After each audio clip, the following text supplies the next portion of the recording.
बसेरा। हर सू गहरा अंधेरा छाया हुआ था।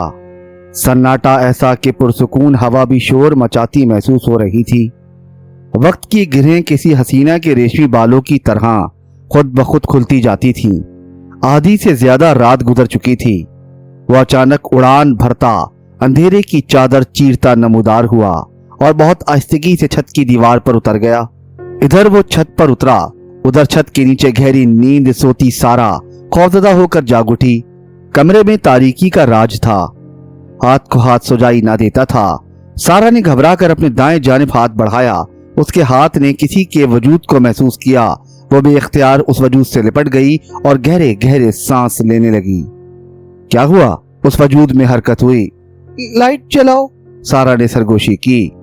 लाइट किसने बंद की? उसने पूछा। मालूम नहीं, सारा ने आहिस्ता और लरसते लहजे में कहा। कहीं बिजली तो नहीं चली गई? उसने ख्याल जाहिर किया। पता नहीं, लाइट ऑन करके देखो, सारा बोली।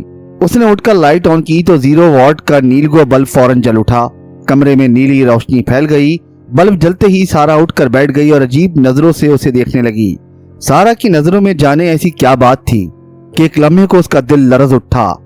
उसने जल्दी से साइड टेबल से पानी भरा गिलास उठाया और सारा के हाथ में देते हुए बोला, तुमने कोई ख्वाब देखा है क्या? नहीं, सारा ने गिलास अपने हाथ पे लेते हुए कहा। उसने आधा गिलास पानी जल्दी जल्दी पिया और गिलास उसकी तरफ बढ़ाते हुए सहमे हुए लहजे में गोया हुई। वो आ गया है। कहाँ है? उसने पूछा। ऊपर छत पर, सारा ने सर ऊपर उठाकर कहा। तुम्हें कैसे मालूम हुआ? उसने इस्तफसार किया। मेरी चुभन हुई। सारा का हाथ बेइख्तियार उसके सीने पर चला गया। हवा भी लगी? वो बोला। ठंडी हवा? हाँ, ठंडी हवा भी महसूस हुई। यूं लगा जैसे वो मेरे सीने पर आ बैठा हो। सारा की आवाज लरज रही थी। उसने उठकर लाइट जलाई और सारा की तरफ बगौर देखा। वो बिल्कुल सही सलामत थी। उसके जिस्म पर कोई खराश या जख्म का निशान न था। क्या मैं ऊपर जाकर देखूं? वो बोला। नहीं, हरगिज नहीं, वो तुम पर झपट पड़ेगा, ये बात तुम अच्छी तरह जानते हो, सारा ने खौफजदा होकर कहा। हम आखिर उससे कब तक डरेंगे? उसने कहा। हमें उससे डरना ही होगा, अल्लाह जाने क्या चीज है ये, सारा बोली। मेरी समझ में एक बात नहीं आई। उसने पूछा। क्या? सारा की आंखों में सवाल था। ये बल्ब किसने बुझाया? उसने कहा। मुझे नहीं मालूम, मेरी जब आंख खुली तो कमरे में अंधेरा था, सारा ने बताया। बटन खुला हुआ था, मैंने बस छुआ तो बल्ब जल उठा, वो बोला। हो सकता है बटन खराब हो गया हो, सारा ने खदशा जाहिर किया। उसने बिजली के बटन को 2-3 बार ऑफ ऑन करके देखा, बटन ठीक था। उसने कहा, बटन तो ठीक है। सारा जवाब में कुछ ना बोली। चलो अब लेट जाओ, उसने कहा। ट्यूबलाइट जली छोड़ दूं? नहीं, बंद कर दें, बस बल्ब जलने दें। डरोगी तो नहीं? उसने पूछा। नहीं, सारा ने बड़े यकीन से कहा। जानते नहीं हो आखिर मैं बीवी किसकी हूँ? सारा ने उसे तहसीन आमेज नजरों से देखा। किसकी बीवी हो? वो ट्यूबलाइट बंद करके बेड पर आ गया। शेर की। सारा ने उसके सर के बाल मुट्ठी में भर लिए। कोई नहीं, तुम सारिम की बीवी हो। उसने सारा की नाक पकड़ी। और सारिम के मायने क्या है? सारा हंसकर बोली। जरा बताएं। सारिम के मायने है शेर, सारिम ने बेड पर लेटते हुए कहा। चलो मेरी शेरनी, अब सो जाओ, सुबह मुझे दफ्तर भी जाना है। इसमें कोई शुबा ना था कि वो दोनों ही निडर थे। इतने बड़े घर में वो दोनों अकेले रहते थे। सारिम दफ्तर चला जाता तो वो तन्हा रह जाती। सारिम के जाने के बाद खाला सज्जो आ जाती। वो घंटे 1.5 घंटे में घर की सफाई और कुछ ऊपर के काम करके निकल जाती। घर में थे ही कितने अफराद, वो 2 ही तो थे। काम कोई खास न था। घर का झाड़ू पोंछा, डस्टिंग, 2-4 बर्तन, 2-4 कपड़े, बस वो जल्दी जल्दी काम निपटाकर भागने की कोशिश करती कि उसे दूसरे घरों के काम भी करने होते। सारा चाहती कि वो देर तक घर में रहे ताकि तन्हाई का एहसास कम हो।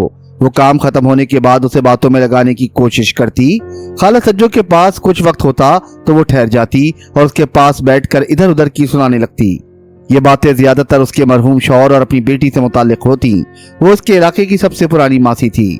जब वो पहली बार इस घर में काम करने आई थी तो उसने बड़ी हैरत से सारा को देखा था। खाला सज्जो को बेगम याकूब ने भेजा था, कहा था पड़ोस में जो नए लोग आए हैं उन्हें एक काम वाले की जरूरत है। नीम वाले घर में कोई आया है? खाला सज्जो ने तस्दीक चाही। हाँ, अच्छे लोग मालूम होते हैं, दोनों मियाँ बीवी हैं, बेगम याकूब ने बताया। इतने बड़े घर में दोनों मियाँ बीवी, वो यहाँ कितने दिन रहेंगे? خالہ سجو نے پریشان ہو کر کہا، وہ کرایہ نہیں ہے جو چلے جائیں گے، انہوں نے یہ گھر خرید لیا ہے۔ بیگم یعقوب نے اس کی معلومات میں اضافہ کیا، آج جاتے ہوئے ان سے ملتی جانا۔ اور جب خالہ سجو نے نیم والے گھر کا گیٹ بجایا اور کچھ دیر کے بعد سارا نے گیٹ کھولا تو خالہ سجو اسے دیکھتی رہ گئی۔ اسے امید نہ تھی کہ اس گھر میں آنے والی اتنی کم عمر ہوگی۔ اس کے ذہن میں کوئی موٹی سی پختہ عمر کی عورت کا تصور موجود تھا۔ یہ تو بڑی پیاری سی لڑکی نکلی تھی۔ مجھے پڑوس والے گھر کی بیگم صاحبہ نے بھیجا ہے، خالہ سجو نے برابر والے گھر کی طرف اشارہ کر کے کہا۔ آپ کو کام والی کی ضرورت ہے؟ تم خالہ سجو ہو؟ سارا نے خالہ سجو کو دلچسپی سے دیکھتے ہوئے پوچھا۔ خالہ سجو 50-55 کے پیٹے میں ایک دبلی پتلی سانولی سی عورت تھی۔ سارا کو اس کے چہرے پر دکھ کی لکیر سی نظر آئی۔ ہاں میں خالہ سجو ہوں، اس نے مسکرانے کی کوشش کی۔ آ جاؤ خالہ، اندر آ جاؤ۔ سارا نے گیٹ چھوڑ کر اسے اندر آنے کا راستہ دیا۔ خالہ سجو اندر آ گئی تو اس نے گیٹ اندر سے بند کیا اور گھر کی طرف بڑھ گئی۔ گھر میں داخل ہو کر سارا نے ڈائننگ ٹیبل سے ایک کرسی کھینچی اور خالہ سجو سے مخاطب ہو کر بولی، بیٹھو خالہ۔ پھر وہ خود بھی ایک کرسی پر بیٹھ گئی۔ خالہ سجو کرسی پر بیٹھ تو گئی لیکن سارا کا چہرہ دیکھ کر جو اس پر حیرانی طاری ہوئی تھی وہ اس کے چہرے سے نہ گئی۔ سارا نے خالہ سجو کی حیرت محسوس کر لی تھی لیکن وہ بولی کچھ نہیں۔ تب خالہ سجو گویا ہوئی، بی بی تم نے یہ گھر خرید لیا ہے؟ ہاں، سارا نے اقرار کیا۔ اتنے بڑے گھر میں تم اکیلی رہو گی؟ خالہ سجو نے پوچھا۔ میری شوہر ہے میرے ساتھ، وہ ہنس کر بولی۔ میں اکیلی کہاں ہوں؟ کہاں ہے صاحب؟ خالہ سجو نے کہا۔ وہ دفتر گئے ہیں، سارا نے بتایا۔ پھر اکیلے ہی ہوئی نا؟ بی بی کیا تم اتنے بڑے گھر میں ڈر نہیں لگے گا؟ خالہ میں بالکل نہیں ڈرتی، سارا نے ہنس کر کہا۔ ڈر کس بات کا؟ بی بی کیا تم اس گھر کے بارے میں کچھ جانتی ہو؟ خالہ نے آہستہ سے کہا۔ کیا ہے اس گھر میں؟ سارا نے خالہ سجو کے چہرے کی طرف بغور دیکھتے ہوئے پوچھا۔ اس گھر میں؟ خالہ سجو نے کچھ بتانے کے لیے منہ کھولا، پھر دیکھتے ہی دیکھتے اس کے چہرے کا رنگ بدلا، آنکھوں میں ایک دم خوف سمٹ آیا۔ پھر اس نے جیسے گھبرا کر کہا، پتہ نہیں بی بی۔ سارا نے اسے کوریدنا مناسب نہ سمجھا۔ اس کے چہرے پر کچھ اس طرح خوف چھایا تھا، لگتا تھا جیسے وہ بہت کچھ جاننے کے باوجود کچھ بتانا نہ چاہتی ہو، بتاتے ہوئے ڈرتی ہو۔ سارا نے اس سے فوراً دوسری بات شروع کر دی، اسے گھر کے کام کی تفصیل بتائی، پیسے طے کیے اور پوچھا، خالہ کیا اس سے کام شروع کرو گی؟ ہاں بی بی، یہ کہہ کر خالہ سجو اٹھ کھڑی ہوئی اور پھر اس نے جھاڑو سنبھال لی۔ سارا اور سالم کو اس گھر میں آئے ہوئے 10-12 دن سے زیادہ نہیں ہوئے تھے اور اس گھر کو خریدے ہوئے 2 ماہ ہوئے تھے۔ گھر کا قبضہ لینے کے بعد سالم اور سارا نے اپنے ذوق، مرضی اور ضرورت کے مطابق تبدیلیاں کروائی تھیں۔ پھر اس گھر کی تزئین و آرائش پر خصوصی توجہ دی تھی۔ یہ گھر ایک طویل عرصے سے بند تھا۔ مکان دکھاتے وقت پراپرٹی ڈیلر نے گھر کا دروازہ کھول کر ان دونوں سے کہا، جائیے صاحب، مکان اچھی طرح سے دیکھ لیجئے، میں ابھی 10 منٹ میں واپس آتا ہوں۔ یہ کہہ کر وہ واپس پلٹ گیا تھا۔ سارا اور سالم یہ بات محسوس نہیں کر سکے تھے کہ پراپرٹی ڈیلر دراصل اندر جانے سے گریزا تھا، اس لیے کہیں جانے کا بہانہ بنا کر سڑک پر کھڑی اپنی گاڑی میں جا بیٹھا تھا۔ انہوں نے اس بات کی پرواہ نہ کی تھی بلکہ اس کی غیر موجودگی کو اپنے لیے بہتر سمجھا تھا۔ اس طرح وہ اس مکان کو اچھی طرح دیکھ کر اپنے دل کی بات برملا کر سکتے تھے۔ سالم نے ادھ کھلے دروازے کو پورا کھولا اور اندر داخل ہوا۔ سارا اس کے پیچھے تھی۔ دروازے سے گزر کر جب وہ لاؤنج میں داخل ہوئے تو ایک عجیب سی بو آئی۔ سارا نے فوراً اپنی ناک پر دوپٹہ رکھ لیا۔ اسی وقت سالم نے کسی چیز کو تیزی سے سامنے کھلے دروازے میں جاتے دیکھا۔ دونوں ہی چونک اٹھے۔ شام کا وقت تھا، باہر روشنی تھی لیکن مکان میں ملکہ اندھیرا تھا۔ پھر وہ اس چیز کو اچھی طرح دیکھ بھی نہ پائے تھے۔ یہ کیا تھا؟ سارا نے پوچھا۔ پتہ نہیں، کوئی پرندہ تھا شاید، سالم نے خیال ظاہر کیا۔ جب وہ دونوں کمرے دیکھ کر اس دروازے میں داخل ہوئے جس میں کوئی چیز گئی تھی تو سالم نے کسی چیز کو کھڑکی کے ٹوٹے شیشے سے نکل کر اڑتے دیکھا۔ سارا نے بھی اسے دیکھ لیا تھا۔ وہ فوراً بولی، یہ تو شاید کوئی چیل تھی۔ سالم کیونکہ واضح طور پر اسے نہیں دیکھ پایا تھا، اس نے اسے صرف چند لمحوں کے لیے کھڑکی کے ٹوٹے شیشے سے نکل کر غائب ہوتے دیکھا تھا۔ پھر پروں کی پھڑ پھڑاہٹ سنائی دی تھی۔ اس کی جسامت اور رنگ دیکھ کر یہی قیاس کیا جا سکتا تھا کہ وہ کوئی چیل تھی۔ یہ مکان 1000 گز پر محیط تھا اور 200-250 گز پر مکان کی تعمیر کی گئی تھی۔ نیچے ایک بڑا lounge, 2 bed room, drawing room اور اوپر محض 1 بیڈ روم تھا۔ مکان کے چاروں طرف زمین چھٹی ہوئی تھی اور جو بات ان دونوں کو سب سے زیادہ پسند آئی وہ یہی تھی، مکان کے چاروں طرف لان، پھول، پودے، پھلوں کے درخت لگائے جا سکتے تھے، سبزیاں بھی اگائی جا سکتی تھی۔ غرض مکان کے چاروں طرف ایک خوبصورت باغیچہ ترتیب دیا جا سکتا تھا۔ मकान दोनों को पसंद आ गया। उन्होंने खरीद लिया। अगरचे इस मकान की तामीर खासी पुरानी थी, उसमें तो कोई तब्दीली की नहीं जा सकती थी। अपनी मर्जी का मकान तो सारी इमारत तोड़ कर ही बनाया जा सकता था। सारिम के पास इतनी रकम न थी कि वो इस मकान को गिरा कर असर नौ तामीर करता, लिहाजा उसने छोटी मोटी तरमीम ही मुनासिब समझी। वॉशरूम और किचन अपनी मर्जी के बनाए गए, मकान के अंदर टाइल्स लगवाए गए और मकान के बाहर फूल पौधे और दरख्तों की इब्तिदा कर दी गई। इस काम के लिए बाकायदा एक माली की खिदमात हासिल कर ली गई। सारा ने नर्सरी से अपनी पसंद के पौधे मंगवा कर क्यारियों में लगवाए। 2 माह बाद जब इस घर में मुंतकिल हुए तो इस मकान की शक्ल ही बदल चुकी थी। 4 दीवारी के अंदर फूल खिल गए थे, सब्ज घास के लॉन तैयार हो चुके थे। घर के बाहर बहार का समा था तो घर के अंदर की डेकोरेशन दिल के अंदर फूल खिलाती थी। सारा इस मकान में आकर बहुत खुश थी। वो अपने पास पड़ोस के मकानों में भी हो आई थी। पास पड़ोस की खवातीन भी उसके घर का चक्कर लगा गई थी। वो इस घर की तदीन और आइश देखकर खुश हुई थी। उन्होंने सारा की खुशजौकी की तारीफ की थी। उन्हें सारा भी पसंद आई थी, क्यों ना आती। सारा एक हंसमुख, मिलनसार और शाइस्ता लड़की थी। सारा को अपनी पड़ोसनों में बेगम याकूब ज्यादा पसंद आई थी। बेगम याकूब का नाम परवीन था। सारा ने उन्हें परवीन बाजी कहना शुरू कर दिया था। आज परवीन बाजी ने खाला सज्जो को भेज दिया था। खाला सज्जो उसे पसंद आई थी। उसने काम बहुत अच्छा किया था और काम के पैसे भी ज्यादा न मांगे थे। इस घर में रहते हुए 10-12 दिन हो चुके थे। सारा या सारिम ने कोई गैर मामूली बात महसूस न की थी। अलबत्ता सारा ने यह महसूस जरूर किया था कि इस मकान का जब जिक्र आता तो परवीन बाजी कुछ कहते कहते रुक जाती। ऐसा ही कुछ रवैया आज खाला सज्जो ने इख्तियार किया था। वो इस घर के बारे में जुबान खोलते खोलते अचानक खामोश हो गई थी। ये बात उसके जहन में महफूज हो गई थी। शाम को सारिम जब दफ्तर से वापस आया और फ्रेश होकर चाय पीने बैठा तो सारा ने खाला सज्जो का तस्करा छेड़ दिया। चलो, ये अच्छा हुआ कि तुम्हें तुम्हारे मतलब की मासी मिल गई, वरना फिर मुझे कुछ करना पड़ता। सारिम ने सारी बात सुनकर मुस्कुराते हुए कहा, तुम क्या करते भला? सारा ने उसे तिरछी नजरों से देखते हुए पूछा। शादी करता और क्या करता, सारिम ने पूरे इत्मीनान से कहा। तुम्हारी दूसरी बीवी अगर मेरी मुलाजमा होगी तो फिर सारिम तुम 3 शादियां इकट्ठी कर लो। सारा ने खुश होकर कहा, एक मेरे लिए खाना बनाएगी और एक घर की सफाई करेगी, एक मेरे पांव धोएगी। फिर मेरा क्या होगा? मेरा ख्याल कौन करेगी? मलका जी। सारिम ने उसे गहरी नजरों से देखा। कि मलका आपके लिए होगी, उन्हें तो तुम्हारे करीब भी ना फटकने दूंगी। सारा ने हंस कर कहा, भाई फिर मैं नहीं कर रहा शादी, तुम्हें तुम्हारी खाला सज्जू मुबारक हो। हाँ सारिम, मैं तुमसे एक बात करना चाह रही थी। सारा एकदम संजीदा हो गई। हाँ बोलो। सारिम भी उसकी तरफ पूरी तरह मुतवज्जा हो गया। खाला सज्जो मुझे इस घर में तन्हा देखकर परेशान हुई। उसने पूछा, बीबी क्या तुम इस घर के बारे में कुछ जानती हो? जब मैंने उससे सवाल किया कि क्या है इस घर में, तो वो बताते बताते बात बदल गई। पता नहीं कहकर खामोश हो गई। मैंने भी उसे कुछ इतना मुनासिब न समझा कि वो ये तासुर ले कि मैं उसकी बात सुनकर परेशान हो गई हूँ। लेकिन सारिम। सारा ने एक लम्हा रुक कर सारिम को देखा। लेकिन क्या? सारिम ने उसके हाथ पर हाथ रखा और उसके करीब होकर उसकी आंखों में देखा। सारिम, इस मकान का कोई पस मंजर जरूर है। कोई ऐसी बात कि लोग कहते कहते रुक जाते हैं। शायद मेरी वजह से लोग सोचते हैं कि मैं घर में अकेली रहती हूँ, कहीं डर ना जाऊं। सारा ने उसका हाथ थाम कर अपने दिल की बात कही। इस घर में कुछ नहीं है, सारिम ने बड़े यकीन से कहा। अगर यहाँ कुछ होता तो अब तक सामने आ चुका होता। हमें तो इस घर में रहते हुए 10-12 दिन हो गए हैं। मुझे तो कोई बात नहीं महसूस हुई। तुम्हें अगर हुई हो तो बताओ। नहीं, मुझे कुछ महसूस नहीं हुआ। असल में सारा लोगों में तजस्सुस बहुत होता है। वो बात का बतंगड़ बनाने के माहिर होते हैं। असल में ये घर काफी अरसे बाद आबाद हुआ है। तुम जानती हो कि वीरान घर के बारे में तो वैसे ही अफसाने बन जाते हैं। सारिम ने उसको समझाने की कोशिश की। इतना तो मैं भी समझती हूँ, सारा ने पुरसुकून लहजे में कहा। लेकिन सारिम, ये मकान इतने अरसे खाली क्यों पड़ा था?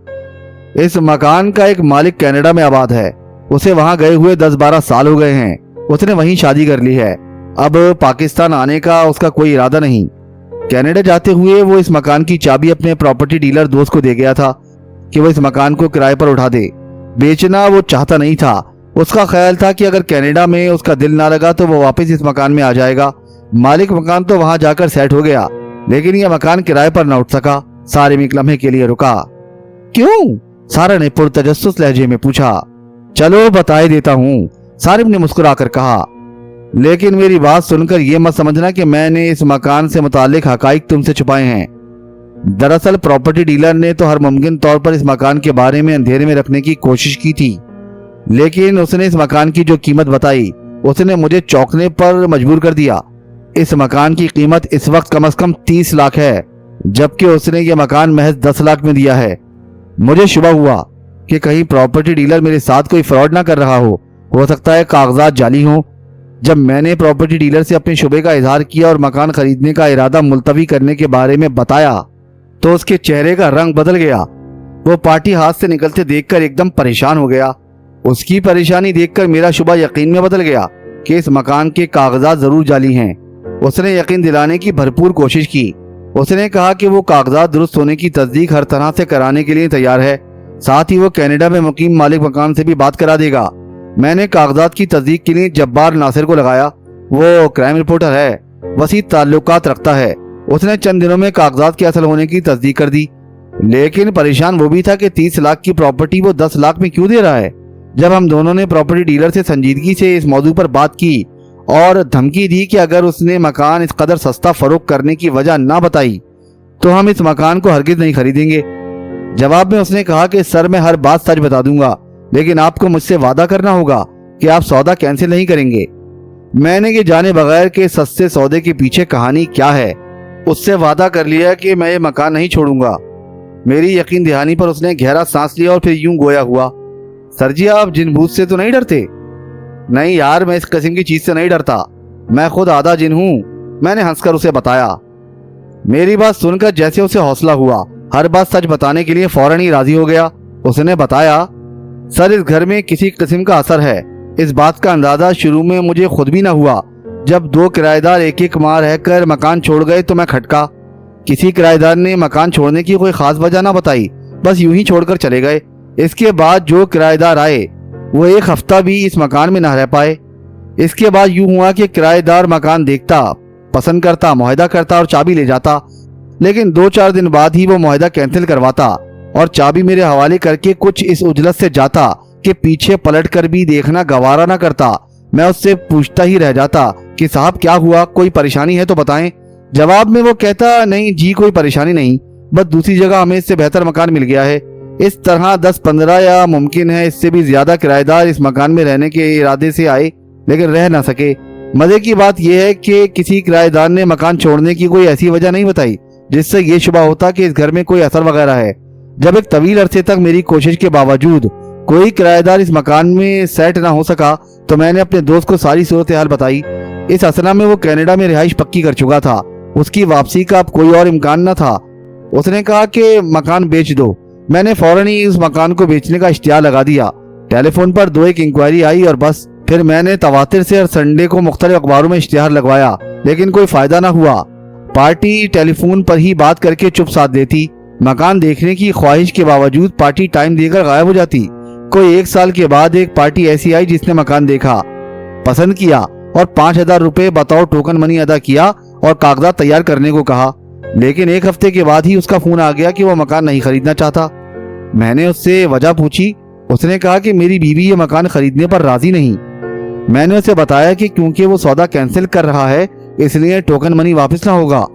उसने कहा ठीक है, आप 5,000 रुपए वापस ना करें। ये कहकर उसने फोन बंद कर दिया। मैं सर पकड़कर बैठ गया। इतनी मुश्किलों से इतने अरसे के बाद एक पार्टी फंसी थी, वो भी हाथ से निकल गई। उसने अपने 5,000 रुपए की भी परवाह न की।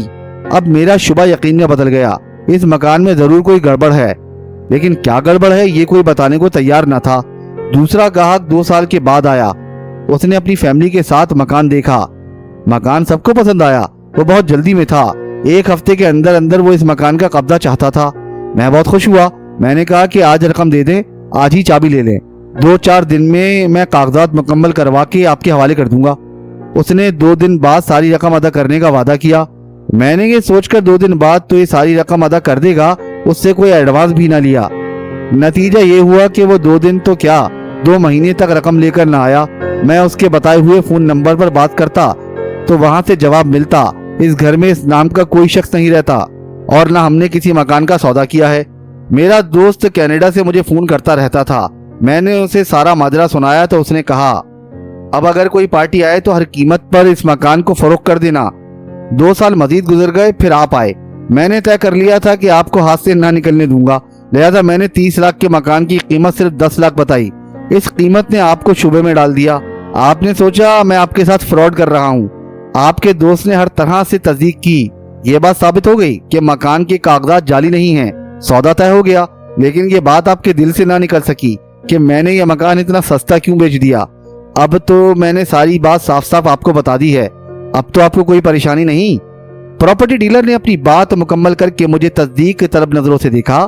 میں نے کہا، نہیں اب کوئی مسئلہ نہیں، میں جانوں اور میرا کام جانے۔ اس مکان میں اگر کوئی گڑبڑ ہے تو اس سے میں نپٹ لوں گا۔ ویسے بظاہر تو کسی نے اس مکان کے آصف زدہ ہونے کے بارے میں کچھ نہیں بتایا۔ وہ بولا، نہیں سر، اس مکان کے بارے میں کسی نے کوئی ایسا بیان نہیں دیا جس سے یہ معلوم ہوتا کہ یہ مکان آصف زدہ ہے، لیکن سر کوئی بات ضرور ہے۔ وہ کیا بات ہے یہ اللہ ہی بہتر جانتا ہے۔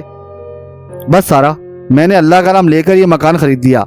یوں سمجھو کہ یہ مکان ہمیں جیسے مفت ہی مل گیا ہو۔ اگر ہم نے اسے 1 سال کے بعد فروخت کیا تو 20 لاکھ منافع دے جائے گا۔ اب تم اپنے دل میں وہم نہ پالو، اس گھر میں کچھ نہیں ہے۔